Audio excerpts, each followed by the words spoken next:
Ladies and gentlemen, hello and welcome to my fourth and consecutive Logitech review. Here we go. Let's go! Should I still buy a Logitech GPX in the year 2021? In the midst of June or later?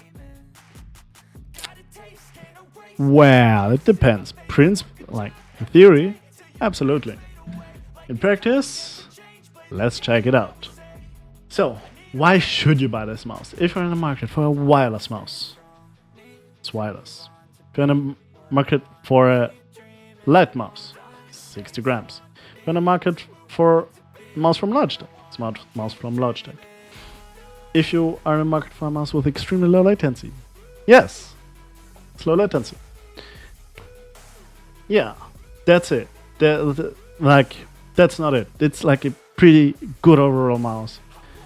But it really is plagued by QC, by the gods of QC, because I had several copies already.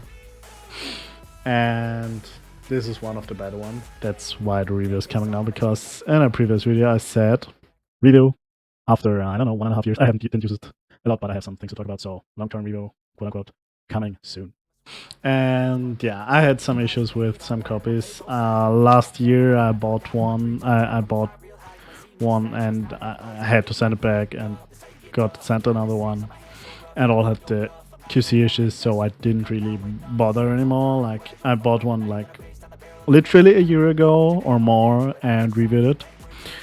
Don't recommend watching that one, it's old. Yeah, this one had like pretty decent quality, but then there were also some where the clicks were just not tactile at all, or the left one was extremely non-tactile and the right one was extremely tactile, so the click consistency, I couldn't use it properly, so I sent it back other than on the one. And like on this one, on this cup you can't even see the crease, neither can I. And yeah, but on that one you could really see it, and you would really notice it when gaming, and it would also like move and bend or something while gaming. So you really did not have a lot of confidence. So I also sent it back. And yeah, let's see if I'm going to keep it, because there is one QC issue. Let's start by talking about the QC issue. If you see the scroll wheel, if you scroll up, it literally sounds like a Vex or so scroll wheel. If you scroll down, it sounds like a GPX scroll wheel should sound. Yeah, and it also feels like one if you scroll up. If you scroll down, it's just how it should feel. Yeah, the clicks themselves are pretty good. Hold up, I'm going to turn it off real quick. The clicks themselves are pretty good. Yeah. They are still Omron 20 amps, but it's pretty good implementation in my opinion. They're light, they're tactile, and yeah, they still do not feel decent, but it's close enough, and I'm pretty satisfied with that. What I'm not satisfied with are the side buttons. They're pretty mushy. They're usable, but nothing special. Like, I recently pulled out my Vex NPO 1S, and the side buttons were way better to use. So yeah, Logitech maybe improve them, but that's like slight issue. Let's go to the bottom. The feet themselves are pretty decent. They could be more rounded, they could be glidier, but they get the job done way better than any black feet. And yeah, also censoring, and there usually is a puck, but I prefer the weight balancing without the puck.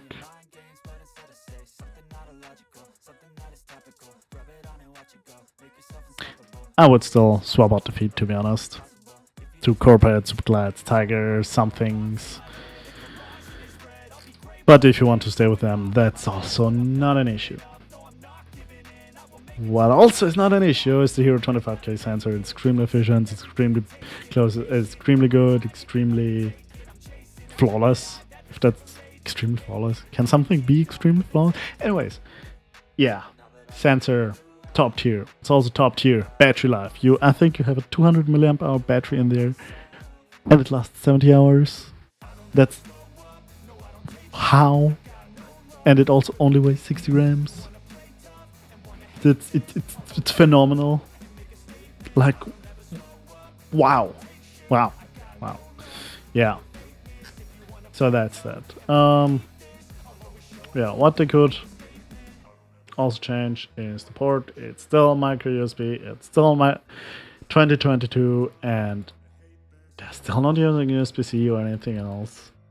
I'm not a fan of micro USB, but yeah, you don't have to touch this mouse a lot, so it's not that much of an issue. But you could literally just use a keyboard cable to charge it if it would be USB-C. So that's unfortunate. But yeah. Last but not least, let's talk about the shape of this mouse. It's a potato.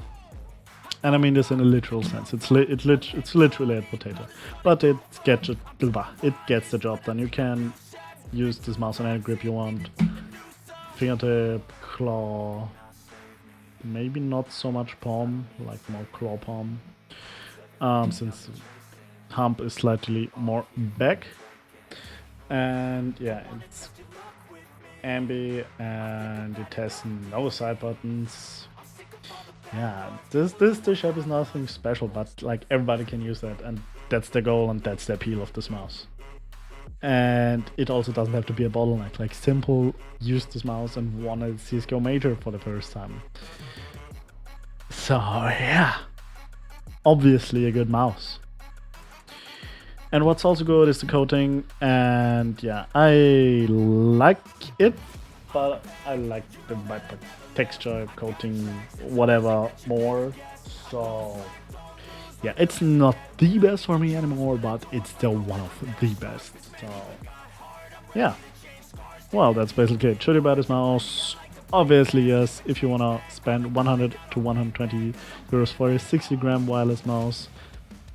Absolutely, the Viper is still more expensive, and all the other mice that weigh the same do have holes.